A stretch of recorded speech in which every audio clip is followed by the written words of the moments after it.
जय हिंद साथियों, स्वागत है आप सभी का अपने YouTube चैनल दी राज रिसर्च सेंटर पे। और आज आप देख रहे हो राष्ट्र निर्माण चुनौती का पार्ट 2। और इस पार्ट 2 में हम पढ़ने वाले हैं रजवाड़ों का विलय। क्या पढ़ना है दोस्तों?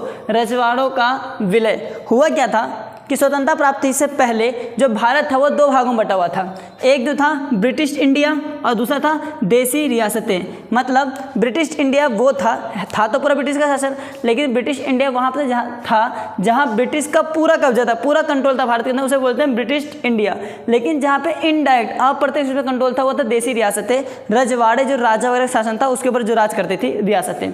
जब देश आज़ाद हुआ तो आज़ादी के समय भारत पाकिस्तान विभाजन हो गया। विभाजन के बाद भारत के अंदर 565 रजवाड़े, कितने दोस्तों? 565 रजवाड़ों को शामिल करने की बात चल रही थी। तो इस 565 रजवाड़ों में से 561 तो शामिल हो गए, लेकिन 4 ने नाटक दिखाया। कितने शामिल हो गए? 561 ने। किस पे साइन करके? एक सहमति विलय पत्र, इसका नाम था इंस्ट्रूमेंट ऑफ एक्सेशन। एक नंबर में काफ़ी बार आ चुका है कि बताइए कौन से सहमति विलय पत्र साइन हुआ था? Instrument of accession. क्या था? इंस्ट्रूमेंट ऑफ एक्सेशन शामिल कर लिया गया। इसी समय 4 ऐसे रजवाड़े थे जिन्होंने भारतीय सहमति विलय पत्र साइन करने से मना कर दिया। वो 4 जो थे, एक तो था हमारा जूनागढ़, एक हैदराबाद, एक मणिपुर और एक कश्मीर। कौन कौन से दोस्तों? बोले साथ साथ। पहला जूनागढ़, दूसरा हैदराबाद, तीसरा मणिपुर, चौथा कश्मीर। जूनागढ़, हैदराबाद, मणिपुर, कश्मीर। तो मैं एक एक करके बताऊंगा। आपके बुक में एनसीईआरटी में केवल हैदराबाद और मणिपुर के बारे में दे रखा है, जबकि जूनागढ़ और कश्मीर के बारे में नहीं दे रखा है। मैं आपको जूनागढ़ और कश्मीर दोनों के बारे में बताऊंगा, तो एक एक करके पढ़ेंगे, ठीक है? तो पहला समझते हैं जूनागढ़ के बारे में। किसका दोस्तों? जूनागढ़। जूनागढ़ समझ पहले ये समझिए कि ये जो 4 प्रिंसली स्टेट थे, देसी रियासतें थे, वो मैप में कहाँ है? हमें तो ऐसे याद हो गया, लेकिन मैप भी तो याद करना है। तो मैप में कहाँ है दोस्तों? मैं आपको एक यहाँ बना के दिखा दे रहा हूँ। अगर थोड़ी चित्र खराब हो तो बुरा नहीं मानिएगा।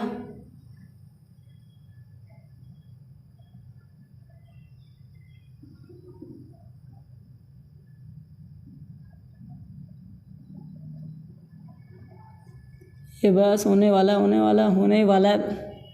फटाफट ज़्यादा लाइक कर दीजिए और अपने दोस्तों को शेयर कीजिए। ये दोस्तों हमारा भारत बन गया, प्यारा सा हिंदुस्तान बन गया। अब ये 4 जो क्षेत्र थे, एक तो था अपना कौन सा? पहला जूनागढ़। देखो दोस्तों, ये जूनागढ़ यहाँ आता है, मैं वो शेडो कर दूंगा, बता दूंगा। ये जूनागढ़ था। ये वाला एरिया कश्मीर कहलाता था। कश्मीर में थोड़ी ज़्यादा बड़ा हो गया है, कोई नहीं, आप समझ जाइएगा, कश्मीर है। तीसरा यहाँ पर जो था उसका नाम था हैदराबाद। चौथा ये रहा आपका मणिपुर। तो ये हो गया आपका कौन सा दोस्त? जल्दी बताओ। मणिपुर। ये वाला क्या हो गया? कश्मीर। ये वाला दोस्तों हैदराबाद। जल्दी बताओ, कमेंट बताओ, ये वाला कौन सा होगा? जल्दी। जूनागढ़। ये कौन सा दोस्तों? जूनागढ़ है। अब समझ में आ गया होगा कि 4 कौन से थे जिन्हें शामिल करने में बहुत ज़्यादा दिक्कतें आई थी। तो एक एक करके समझते हैं। पहले हम इन 2 खत्म करते हैं, फिर इन 2 खत्म कर देंगे। तो पहले इसको समझते हैं, जूनागढ़ को, ठीक है? तो जूनागढ़ जो था, कटियावाड़ राज्य में जूनागढ़ एक प्रसिद्ध शासक था। कटियावाड़ राज्य समझो, ये गुजरात का ये निचला हिस्सा जो था दोस्तों, ये जो डॉट डॉट कर रहा हूँ, इस एरिया को कटियावाड़ राज्य कहा जाता था। पहले यहाँ पर शासन हुआ होगा था राजाओं का। इस कटियावाड़ राज्य के अंदर एक शासक था जिसका जगह का नाम था जूनागढ़। ये जो जूनागढ़ के राजा थे, शासक थे, रजवाड़े थे, उनका नाम था मोहम्मद महावत खान तृतीय। क्या नाम था दोस्तों? मोहम्मद महावत खान तृतीय। इन्होंने ये कहा कि जो जूनागढ़ है ना वो स्वतंत्र रहेगा। क्या रहेगा? स्वतंत्र। और हम हिंदुस्तान में शामिल नहीं होंगे, भारतीय संघ में शामिल नहीं होंगे। और अपने आप क्या रखा? स्वतंत्र करने की मांग की। इसी दौरान हुआ क्या, कुछ ही सालों के बाद, कुछ ही महीनों के बाद, इसी समय पाकिस्तान के मुस्लिम लीग के एक नेता थे जिनका नाम था सर नवाज भुट्टो। कहाँ के? पाकिस्तान के मुस्लिम लीग के नेता का नाम क्या था? सर नवाज भुट्टो। इन्होंने जूनागढ़ के जो राजा थे उन्हें दवा बनाया कि अपना राज्य ना पाकिस्तान में, देखो पाकिस्तान नहीं गया, और इसने कहा कि इसको यहाँ शामिल कर दो। शामिल कर दोगे तो हमारा किसका हो जाएगा? पाकिस्तान को हो जाएगा। लेकिन इस जैसे ये बात हमारे सरदार वल्लभ भाई पटेल, जिन्होंने राष्ट्र निर्माण की सबसे बड़ी भूमिका, अगर कहा जाए अगर सरदार वल्लभ भाई पटेल नहीं होते तो नेहरू की बस की तो काम ही नहीं थी, कि सरदार वल्लभ भाई पटेल ने बहुत ही मुश्किलों से, बहुत ही नीति निर्माणों बना के, प्लानिंग करके इन सभी रजवाड़ों को क्या था, शामिल किया गया था। और जब देश आज़ाद हुआ था तो उस समय सरदार वल्लभ भाई पटेल भारत के पहले गृह मंत्री थे और भारत के पहले उप प्रधानमंत्री भी थे। तो सरदार वल्लभ भाई पटेल ने जैसे ही पता चला सरदार वल्लभ भाई पटेल को, जिनका गुजरात में सबसे बड़ा मूर्ति बना हुआ है, उन्होंने सैन्य कार्रवाई कर दिया शासक निज़ाम के खिलाफ। जैसे ही किया सैन्य कार्रवाई के बाद 20 फरवरी 1948, कब, तो जैसे सैन्य कार्यवाही हुई तो उस समय यहाँ के शासक जो थे वो ये जूनागढ़ छोड़ के भाग के चले गए पाकिस्तान। अब जूनागढ़ तो खाली हो गया, तो इस समय चाहते तो भारत दबाव बनाकर, दबाव क्या, पूरा कब्जा कर लेता, मार के भगा दिया इनको, यहाँ के राजा को, तो पूरा कब्जा कर लेता भारत में। लेकिन भारत की नीति ऐसी नहीं है, हमारी नीति वसुधैव कुटुंबकम की है। तो हमेशा हमने क्या करा है, लोगों को इज्जत दी है, सम्मान दी है। तो हुआ क्या, 20 फरवरी 1948 में जूनागढ़ के वहाँ पर क्या कराया गया, रेफरेंडम कराया गया, जनमत संग्रहण कराया गया। कब, 20 फरवरी 1948 को जूनागढ़ में रेफरेंडम यानी कि जनमत संग्रहण करवाया गया। जब ये जनमत संग्रहण करवाया गया तो यहाँ पे लोग वोट देंगे। तो हुआ क्या कि यहाँ की जो पॉपुलेशन थी, इस पॉपुलेशन में से 9% लोगों ने, पता क्या कहा दोस्तों, कि हम पाकिस्तान में जाएंगे। कितने, 9% लोगों ने कहा कि हम पाकिस्तान में जाएंगे, और 91% लोगों का नहीं, हम हिंदुस्तान में क्या होंगे, शामिल होंगे। और पाकिस्तान में तमाचा था कि जूनागढ़ को शामिल करने की बात करा था, और जब वोटिंग कराएगी तो यहाँ पे अधिकतर लोगों ने किसका साथ दिया, हिंदुस्तान का साथ दिया, और जूनागढ़ को 20 फरवरी 1948 में भारतीय संघ के अंदर क्या कर लिया गया दोस्तों, शामिल कर लिया गया। ऐसी अगली स्टोरी पढ़ते हैं हैदराबाद के बारे में। किसके बारे में दोस्तों, हैदराबाद। देखिए हैदराबाद कहाँ पे है, बताइए जल्दी, ऊपर नीचे दाएं बाएं नीचे, हाँ ये रहा कौन से दोस्तों, हैदराबाद। अब हुआ क्या था, हैदराबाद कितना समझते हैं। हैदराबाद, तो हैदराबाद की जो रियासतें थी काफ़ी बड़ी और अमीर थी। अगर आप मैप देखो ध्यान से तो देखने में तो कश्मीर बड़ा, कश्मीर थोड़ी बड़ा हो गया साइज में, वैसे देखोगे तो हैदराबाद जो था काफ़ी बड़ा भी था और काफ़ी अमीर भी था। यहाँ के जो राजा थे उसे सब निज़ाम कहते थे। निज़ाम क्या कहते थे, निज़ाम कहते थे यहाँ के राजा को। और ये चारों तरफ से ध्यान से देखा जाए तो हैदराबाद जो था ना, चारों तरफ से हिंदुस्तान से क्या हुआ था, घिरा हुआ था। चारों तरफ से किसे घिरा हुआ था दोस्तों, हिंदुस्तान से घिरा हुआ था।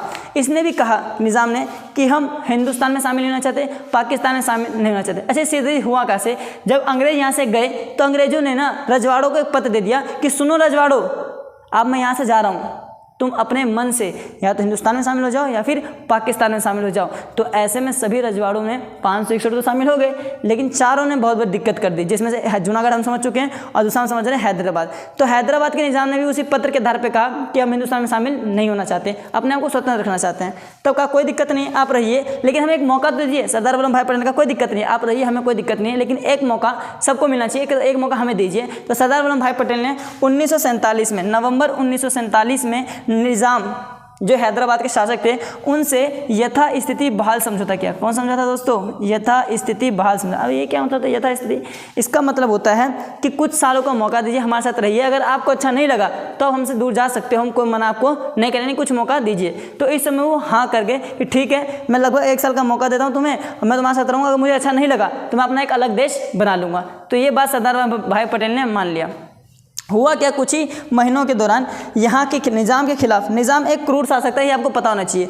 तो निज़ाम के खिलाफ वहाँ की महिलाएं, हैदराबाद की महिलाएं, और दूसरा वहाँ के किसान जो थे वो निज़ाम के खिलाफ क्या करने लगे, आंदोलन चलाने लगे कि निज़ाम को हटाओ, निज़ाम ताना शासक है, फालतू में महिलाओं को मार देता है, उसको मार देता, उसको मार देता है। अब ये बात धीरे धीरे फैल रही थी। तो इसी बात को दबाने के लिए निज़ाम ने अपने रज़ाकारों को भेजा। किसको भेजा दोस्तों, आंदोलन को दबाने के लिए निज़ाम ने अपने रज़ाकारों को भेजा। अब ये रज़ाकार क्या होते हैं, रज़ाकार जैसे कि आर्मी होता है ना, तो एक आर्मी का छोटा रूप मान लो आप, उसे रज़ा करते हैं। अर्धसैनिक बल को क्या कहता है, रज़ाकार कहा जाता है। अब ये रज़ाकारों को इन्होंने भेजा। जब रज़ाकारों को भेजा तो रज़ाकारों ने बलात्कार किया, रेप किया, कई लोगों को जान से मार दिया। तो जैसे ये बात वहाँ के नेताओं को पता चली तो 2 पार्टी, प्रमुख रूप से कांग्रेस पार्टी और दूसरा कम्युनिस्ट पार्टी, कांग्रेस पार्टी और कम्युनिस्ट पार्टी इस आंदोलन को बहुत बढ़ा चढ़ा दिया, इतना बढ़ा चढ़ा दिया, बहुत ज़्यादा बढ़ाया। और जैसे ये बात सरदार वल्लभ भाई पटेल को पता चली, उन्होंने सीधा एक सैन्य कार्यवाही किया। क्या किया दोस्तों, सैन्य कार्यवाही किया, जिसका नाम रखा गया ऑपरेशन पोलो। ये आपके एनसीईआरटी बुक में नहीं लिखा हुआ है तो आप लिख लीजिएगा, ऑपरेशन पोलो। ये ऑपरेशन पोलो था क्या, समझो। जब सैन्य कार्रवाई किया गया तो सितंबर 1948 में, लास्ट में बताऊंगा, जब सैन्य कार्रवाई हुआ तो सितंबर 1948 में निज़ाम ने आत्मसमर्पण कर दिया। और उसके बाद हैदराबाद जो था वो किसका हिस्सा बन गया, भारतीय संघ का हिस्सा बन गया निज़ाम के आत्मसमर्पण करने के बाद। अब लास्ट टॉपिक समझते हैं ऑपरेशन पोलो है क्या। समझो, अगर हम किसी भी रजवाड़े को ज़बरदस्ती करेंगे, तो ब्रिटेन को पत्र दे गए थे कि आप ज़बरदस्ती शामिल नहीं कर सकते, तो सैन्य कार्रवाई कर रहे हैं, तो ऐसे में यूएनओ क्या कर देता, इंटरफेयर, कि आपको कोई हक नहीं बनता कि आप सैन्य कार्रवाई करो। तो ऐसे में यहाँ के सरदार वल्लभ भाई पटेल ने क्या करा, आर्मी को बुलाया, कपड़े चेंज करवा दिए और फौजी की वर्दी हटा के पुलिस की वर्दी पहना दी और घुसेड़ दिया। और पुलिस वालों ने जो मारा ना उनको, थे तो इंडियन आर्मी क्योंकि प्राउड है मैं, और इंडियन आर्मी ने पुलिस की वर्दी पहन के बहुत बुरा मारा वहाँ के रजाकारों को, जिसे हम अर्धसैनिक बल कहते हैं। और उसके बाद निज़ाम ने सितंबर 1948 में आत्मसमर्पण कर दिया और उसके बाद वह हार मान गया और सितंबर 1948 में भारतीय संघ में शामिल कर लिया गया, हैदराबाद को। आई होप आपको इस वीडियो में सब चीज़ समझ में आ गया होगा। अगर आपको समझ नहीं आया तो एक बार आप फिर से दोबारा से देख लें और ज़्यादा से ज़्यादा अपने दोस्तों को शेयर करें। धन्यवाद, जय हिंद।